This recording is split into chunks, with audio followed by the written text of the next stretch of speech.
director in the thematic unit dealing with migration and employment.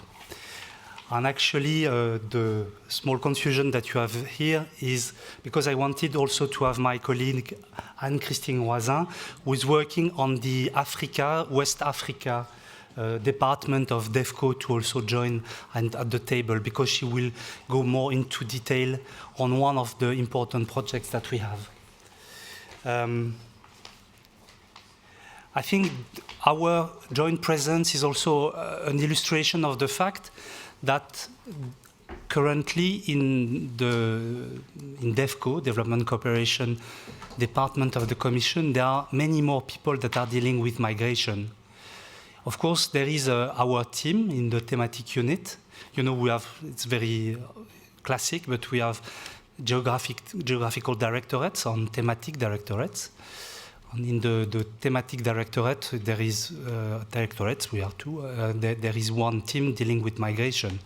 But particularly since 2015, many more colleagues, particularly those dealing with the EU Trust Fund for Africa, have also engaged much more intensely on migration, precisely. So I would like maybe to give you our perspective on the question of return and reintegration. Yes. I will not spend too much time on describing for you what the EU agenda on migration is and the way it has translated in terms of the partnership framework with third countries.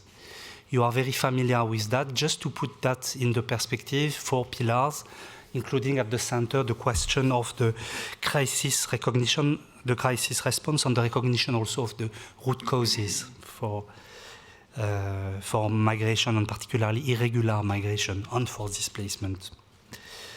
You are very familiar with that, Valletta Summit, etc. I will not spend time on that.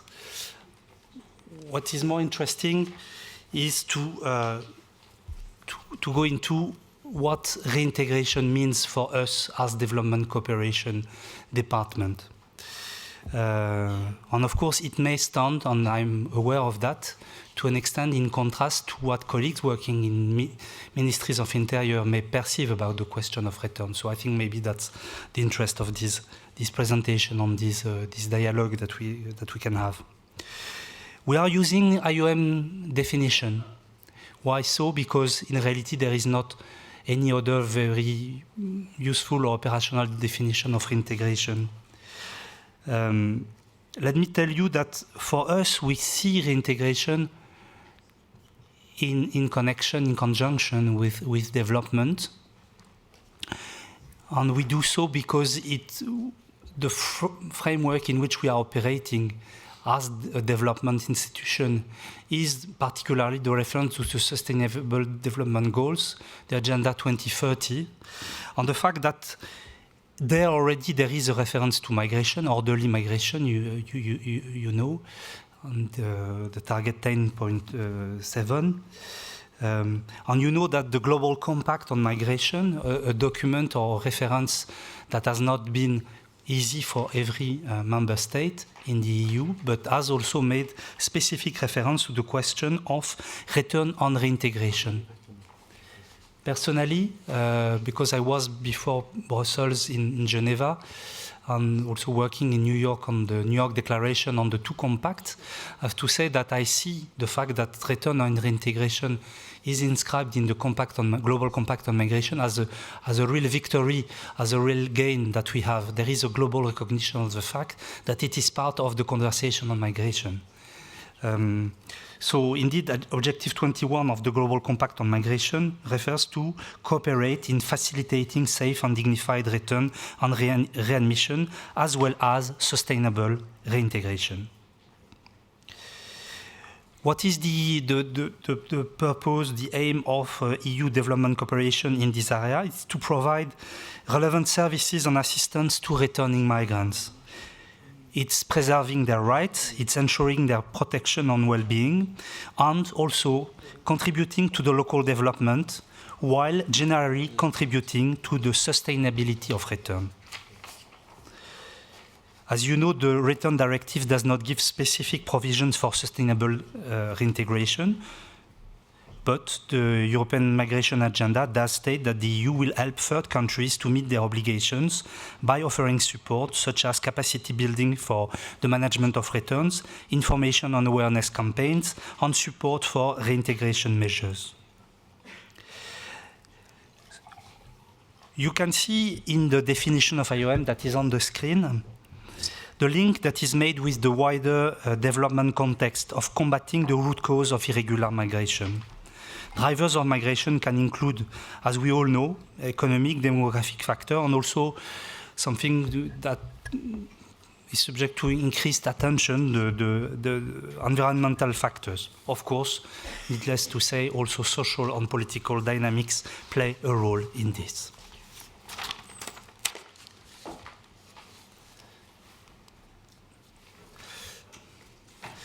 For us, as DEVCO, again, what is very important when we deal with return and reintegration is really to be particularly sensitive to the situation, on the particular situation of each migrant.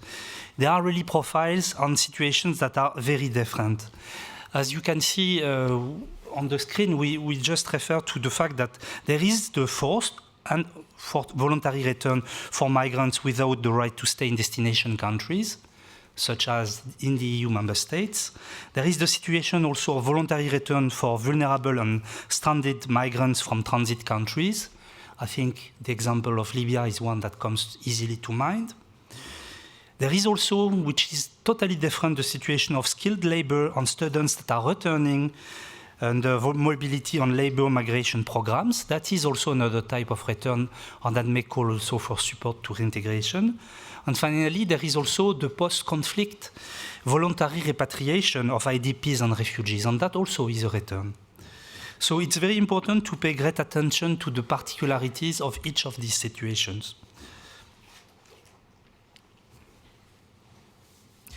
Just an example, because I think we will not discuss that later, maybe to mention the fact that for returning refugees, they frequently require a support tailored to the situation of post-conflict situations, post-conflict countries, and that's why you need community peace-building measures or assistance concerning the question of property, reclaiming property.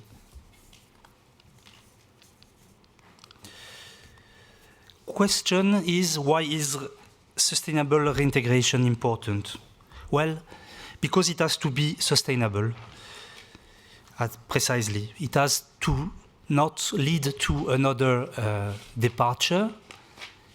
It has also to be beneficial to the community locally in order to ensure that the person is fully reintegrated, fully accepted.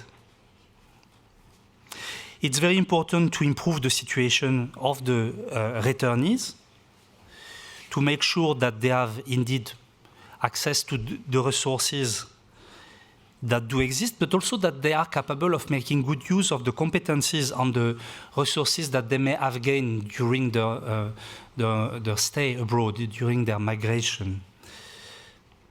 On the other hand, and reciprocally, it's very important to make sure that the local communities do integrate returnees and avoid stigmatization, avoid also destabilization. It's very easy to imagine all sorts of situations at the individual or collective level.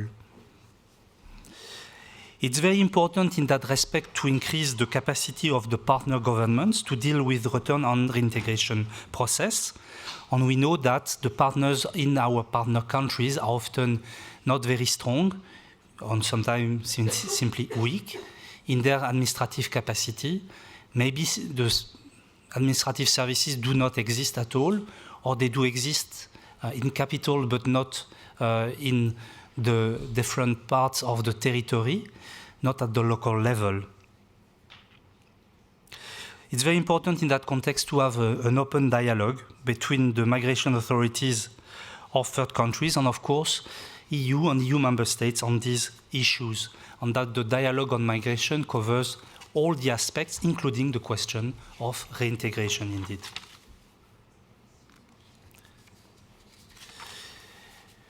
We have tried to synthesize in this picture the various dimensions of promoting a comprehensive approach on reintegration on returning vulnerable migrants. There are the various factors and there are the various levels. The factors, it's the economic development, it's the security, the stabilization dimension. There is the dimension of migration management, and there is the aspect of resilience and everything that is related to communities. And then you have the national level, you have the community level, and you have what happens also at the level of the individual and his immediate family, for instance. Programs should focus on individual needs and vulnerabilities rather than provide standard support packages. It's what experience has told us. It implies that also programs should increase the number and the types of reintegration that are available. The one-fits-all does not work. The programs should seek complementarities and synergies among actors at the various levels, including the non-governmental actors and the private sector, the business sector, wherever possible. And it's important to underline that all actors have a shared responsibility for a successful reintegration. It's not only the responsibility of the partner countries, African countries or Asian countries. You will see that we have examples in Asia as well. It's the EU member states. It's also all the others that may be intervening, the communities, the NGOs, etc.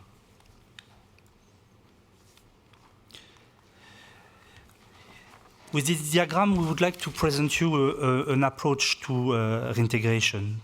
So there is, as we saw before, the capacity development that relates rather to the national level, the community development in the middle, and the individual reintegration. And for that, you have a certain number of measures that can be put in place. And Christine will talk more in depth later on the question of the referral, I think. When we come to the example, among other examples, because indeed it's very important, it's key to build a good national referral systems. But there are the other aspects like the policy development, the coordination, data and evidence at the governmental, at the level of the agencies of the partner countries. But then there is also the level of the communities, and there are all the aspects that can be used and that can, in this way, provide a support for a good reintegration. Finally, there is what happens at the level of the individual that is returning. There is what often is perceived as reintegration, but which is actually just a post-arrival assistance. This is not the reintegration, and at least it's not sufficient. It's necessary, but it has to be complemented by other measures. Vocational training is one aspect. Direct assistance for a certain number of vulnerable returnees is another one. And then, of course, the question of job creation and the possibility for these returnees to have to reach a level of self-reliance.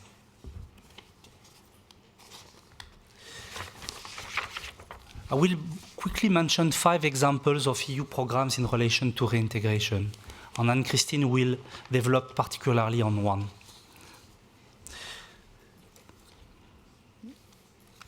So the first one is a pilot action that we have developed with IOM in Southern Africa, in South Africa, Mozambique, and Malawi, a little bit also with Zambia. It's a project that is coming to an end already, where we have tried to work on the capacity of the South African government, the government of the Republic of South Africa, South African Republic, yes, to be able to return voluntarily migrants that were in South Africa and could return to Malawi and Mozambique. It has not been very easy. It has taken time for IOM to find a way to really put this program in place. An important dimension of that program was also knowledge management. So a certain number of lessons have been learned in that context that is very different from what we have usually around Europe, on direction from Europe to countries of origin of migration towards Europe. The second example is this one, is the IOM Joint Initiative for Migrant Protection and Reintegration in Africa with the EU. That's the one that Anne-Christine will present more in detail. Third example is the one concerning Ethiopia, the sustainable reintegration of Ethiopian returnees, Ethiopian citizens returning from Europe. So the main activities on paper are the post-arrival assistance to returnee, the social reintegration, the development of reintegration SOPs, and the increase of the capacity of the Ethiopian Agency for Refugees. I say it on paper because it's a program that has not been particularly well implemented for political reasons that we know in the relationship between EU and EU member states and Ethiopia. So there have not been many returns, to use an understatement. Fourth example, that is in relation to Asia and particularly to Afghanistan. Here, as you can see, quite significant amount of resources have been dedicated to this objective with various actions on activities done in Kabul and elsewhere,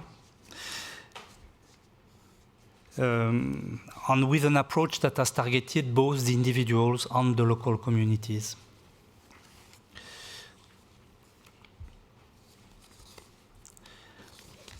Last example, finally, it's the one concerning Bangladesh, with a far smaller amount, but still something significant in the around less than 20 million. And that has been implemented by a large NGO of Bangladesh, BRAC, and that has proven for that reason relatively effective, not necessarily for big numbers of people, but that's worked relatively well. Here as well, various dimensions, awareness raising, TVET, donc vocational training, and also other aspects of capacity building and technical assistance to national authorities in building systems for a good reintegration. I will stop there, and for the further work, maybe I will go back to the slide to conclude the presentation. Or I give the floor to Anne-Christine. Go back to the to this action. Donc, je vais juste merci beaucoup de nous avoir rejoints aussi, Madame Croisin. Donc Anne-Christine Croisin, qui est Program Manager at the EU Trust Fund, and in fact she's responsible for Sahel, Lake Chad at DEFCO. Please. Thank you. Continue. So yeah, I'm in charge of migration programs at DEFCO for the EU Trust Fund on Sahel and Lake Chad, as you said. Thank you very much. My apologies also for being a little bit late. We were caught in another meeting. But so let's go back to the core topic, return, reintegration and development from a DEFCO perspective. So as Erwan mentioned, most of the activities started, of course, way before 2015, 2016, but the speed and the amounts and funds dedicated to this topic increased substantially in 2016.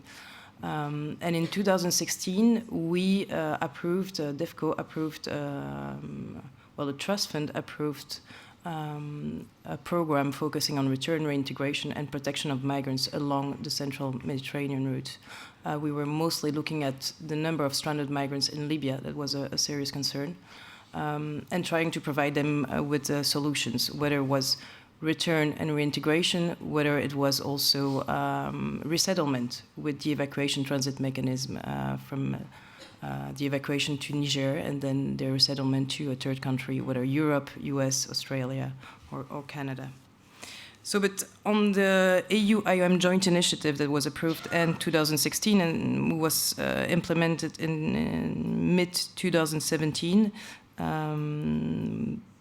basically it's a program that is a regional, trans-regional program that covers North Africa, West Africa, and Horn of Africa.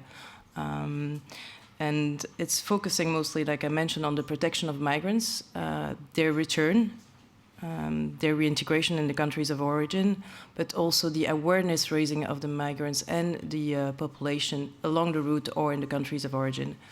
We also wanted to grasp a bit better the data and the flows of migrants going upwards or even southwards, because now we see this trend increasing from Libya towards Niger, or also from Algeria towards Mali, even though we're talking more about expulsions from Algeria to Mali and from Algeria to Niger.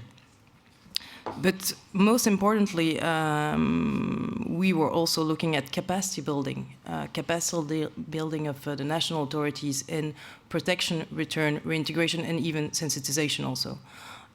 So basically this program in the region of 350 million euros, which is quite substantial, managed to implement in terms of capacity building. We managed to support national migration policies in many of the countries when basically the existing programs did not support enough, or we did not finalize the migration policies that were supported by the unit of Erwan. For instance, in West Africa, we're talking about free movement and mobility program, which was really looking at the structural part. We complemented it with the trust fund. We supported also regional and national working groups on protection, return, and reintegration. So at national level, you systematically have a structure looking at that, composed of different small working groups under the different ministries. And we are reinforcing the coordination among the different ministries.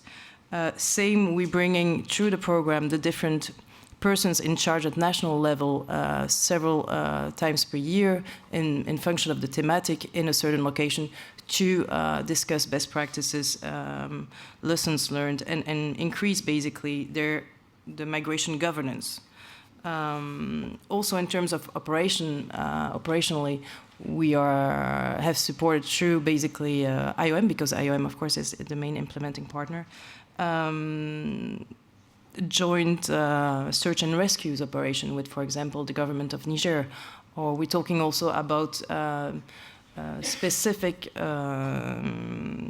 standard operational procedures that have been implemented on protection, return, and specifically return and reintegration in each of the national countries, where basically all the different governments or ministries are basically working together when the migrants is arriving at the airport until the reintegration, including in the reintegration with the case management of the migrants, where the national authorities are involved.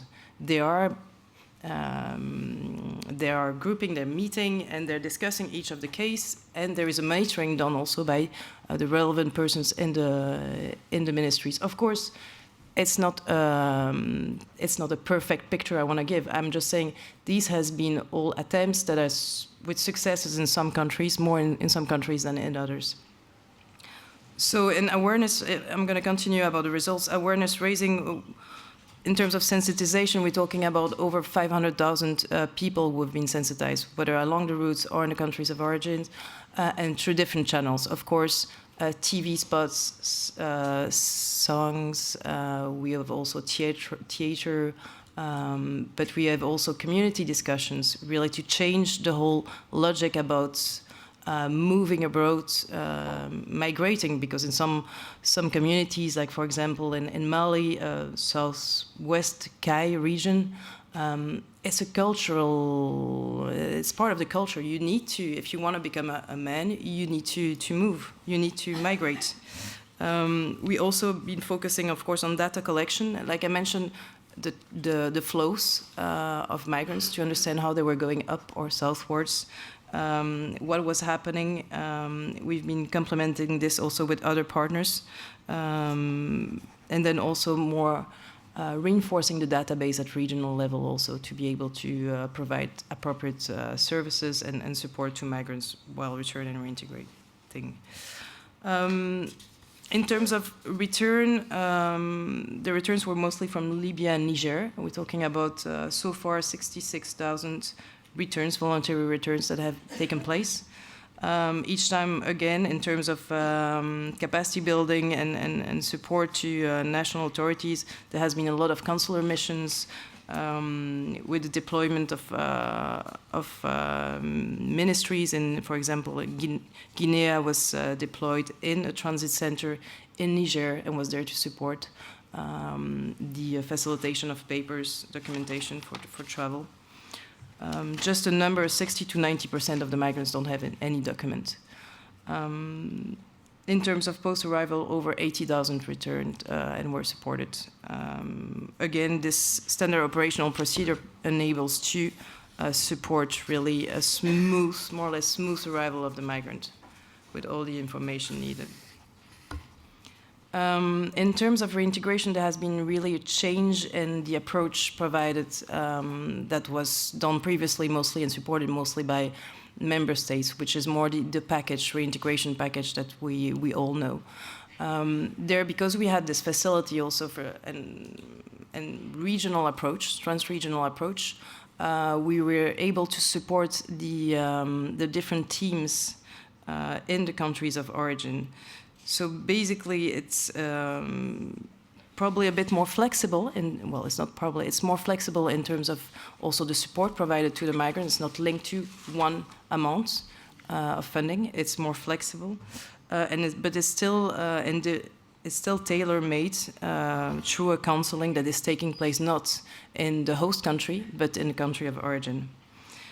It's also there's a different approach also where we're focusing not only from on the individual but also on the community, where we're trying to support also the community through projects enabling a better reintegration. And then we're focusing a lot on partnerships also with Enable and other implementing partners, support and other member states also, to see how we can refer migrants also to other projects in order to increase, of course, the number of reintegration and the types of reintegration available to the migrants. Because this remains, of course, one of the main challenges is to make sure that basically their needs is matched with the offer, which is, of course, sometimes quite difficult. And then, like I mentioned already several times, the structural support at national level that has been really reinforced. So there is a change of approach.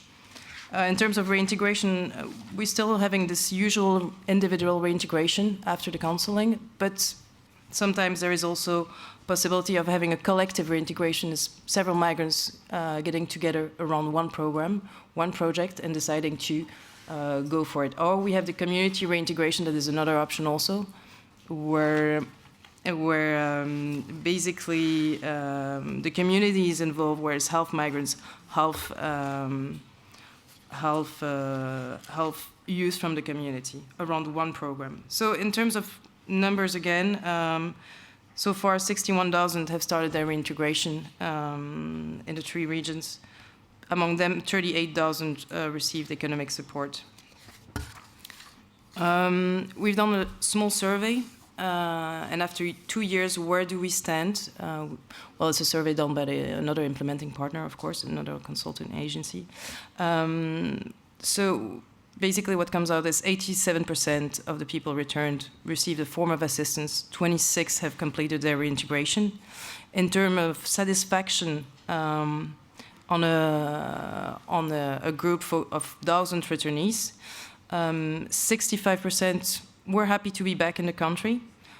In general, it's considered that the return and post-arrival assistance process was well established and efficiently managed.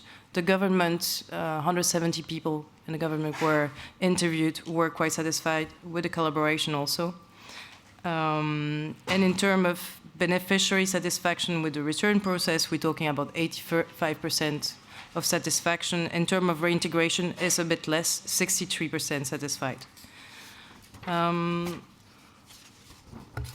Maybe just a few lessons learned that I would go before giving back the hand to Erwan.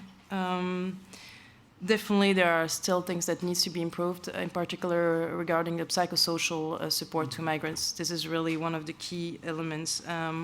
And it's also because in the countries, for example, in Gambia, there was only one psychologist available, and after what they went through in Libya, it's sometimes, of course, not sufficient. So this is something that we still need to work on. In terms of course, the referral mechanism that I haven't mentioned so much, and I hope Rafaela will manage to compliment me, still needs to be done. There were a lot of difficulties at first. It's not easy to put different organizations together. There are different requirements also. Migrants are not always, they cannot always read and write and be integrated in one of the programs. So this can also create problems in terms of matching. And then there is one sector that we haven't looked enough at, and we're looking only for the last 6 months to a year through the implementing partners, which is the private sector. How can we integrate directly migrants in the private sector? How can we create more synergies, which could increase, of course, the rate of success and sustainability of migrants? So in terms of perspective, I would say we definitely see the need to continue to work with governments. The aim is still, the aim objective is still to hand over this kind of programs to partners. The approach also that we have been implementing that is quite flexible. The aim is also at a certain point that basically member states could also benefit of this kind of programs, where governments like national, partner countries are able also to implement themselves return and reintegration with some technical support at a certain point. And we've seen different degrees of success so far. But we will continue to monitor also the different activities, including migration governance and return protection, return and reintegration in the coming months, at least in the coming year. So we will keep on informing you. We've done also like a brief session to your different colleagues from the Ministries of Foreign Affairs 2 weeks ago on this and on the key results we've already seen. And of course, we're glad to have again this exercise in the coming months with you. Thank you. Thank you very much. Very good. Very interesting.